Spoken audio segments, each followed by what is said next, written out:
اس غصے کو کہ میں ابھی نہیں نکال سکتا۔ لمحے تو وہ ہوتے ہیں جب زمانے ہوتے ہیں، یوسف علیہ السلام کی قید ہوتی ہے۔ لمحے تو وہ ہوتے ہیں جب لوگ تیرے سامنے تجھے بھول جائیں گے، تجھے پھر بھی چلنا ہے آگے۔ وہ لمحات ہوتے ہیں انسان کے، لیکن لمحات تو وہ ہوتے ہیں جب تنہائیوں میں انسان کھڑا کرتا ہے اپنے آپ کو، جب ان اکیلی راتوں کے اندر، جب اس کے سینے کا کلیجہ اس وقت پھٹ رہا ہوتا ہے بیٹھ کے، اور کوئی سننے کے لیے آواز نہیں ہوتی اس کے ارد گرد، اور کوئی جاننے کے لیے ہوتا نہیں ہے کہ وہ اپنی عزت کتنی کرتا ہے، اور لوگ اور دنیا کھڑے ہوں گے تیری عزت خراب کرنے کے لیے، اور دنیا کھڑی ہوگی تنقید کا بازار کرنے کے لیے، اور تماشبین ہوں گے اس دنیا کے اندر دیکھنے کے لیے کہ کب تو گرے گا، کب تیری ایک مثال بنائیں، اور کب ہر خواب دیکھنے والے کا وہی گلا گھونٹ دیں۔ یہ لمحات ہوتے ہیں انسان کی زندگی کے اندر، مگر یہ سب کھڑا کرنے کے لیے کلیجہ چاہیے، جگر چاہیے، دل چاہیے، وہ قلب چاہیے جو لے سکے یہ ساری ہٹس آگے سے۔ تو اگر ابھی سے اس دور سے شروعات نہیں کرنی، ابھی سے اپنے آپ کو وسیع نہیں کرنا، ابھی سے سوچنا نہیں، اس تیار نہیں کر رہا ان جنگوں کے لیے جو آگے آنی ہے، بیٹا کیسے سروائیو کرو گے؟ مسلمان جس کو ایک بیماری کبھی نہیں ہو سکتی تھی، سب سے زیادہ گولی بک رہی ہے زینکس کی پاکستان میں، ڈپریشن۔ مومن کو کیسے ڈپریشن ہو سکتا ہے؟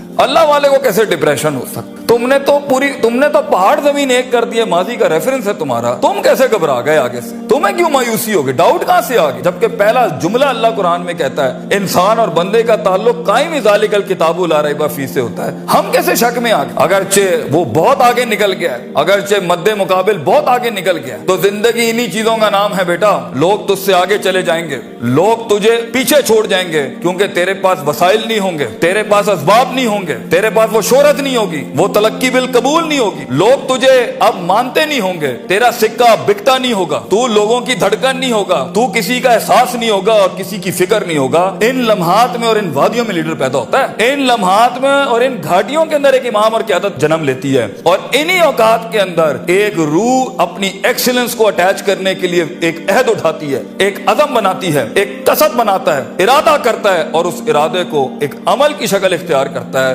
اور اپنی زندگی کے سارے ریفرنسز کو مائنس کر کے ایک نئی تعریف دیتا ہے اپنے آپ کو۔ لیکن اگر ایک انسان سمجھتا ہے، ایک غلط فہمی کا شکار ہے کہ نہیں، زندگی کو میں جیسے چاہوں، جس غلط طریقے سے چاہوں، اپنی ویلیوز کو، اپنے اصول کو، اپنے ضوابط کو، اپنے قواعد کو، اپنے اصولوں کو، ان کو میں بلی چڑھا کے، ان کی چیٹنگیں کر کے، کسی کا حق مار کے، کسی کو نیچے لگا کے، زگ زیگنگ کر کے اگر میں نکل جاؤں گا تو تکے، محض اتفاق، فلوکس اور کوئنسیڈنسز، اور اس طرح کے 2 نمبر رستے بیٹا کچھ عرصہ تو چل سکتے ہیں۔ دنیا کے اس سٹیج کے اوپر جب مقابلہ ہوگا نا کسی صحیح والے پٹھے کے ساتھ، آپ نہیں لڑ سکیں گے، آپ نہیں اس سے جیت سکیں گے۔ اس لیے یہ وقت ہوتا ہے، یہ لمحات ہوتے ہیں، یہ لحظات ہوتے ہیں، انسان اپنے آپ کو تیار کرتا ہے۔ لیکن اینڈ میں پھر بھی یہی کہوں گا، سکل مینجمنٹ، ہنر کے اوپر انسان جتنا بھی سٹرونگ کیوں نہ ہو، انسان سونے کو کندن، قطرے کو سمندر، ذرے کو ایک چٹان، اور ایک چھوٹی سی آتش کو ایک آتش فشاں تب بناتا ہے جب اس کے اندر وہ کلیجہ ہو، وہ جگر ہو، پرسسٹنٹ رہنے کا، پیشنٹ رہنے کا، صابر رہنے کا، کنسسٹنٹ رہنے کا، کانسٹنٹ رہنے کا، مستقل مزاج رہنے کا، استقلال رہنے کا، کہ I'll keep falling down and I'll keep moving forward. I'll keep falling down and I'll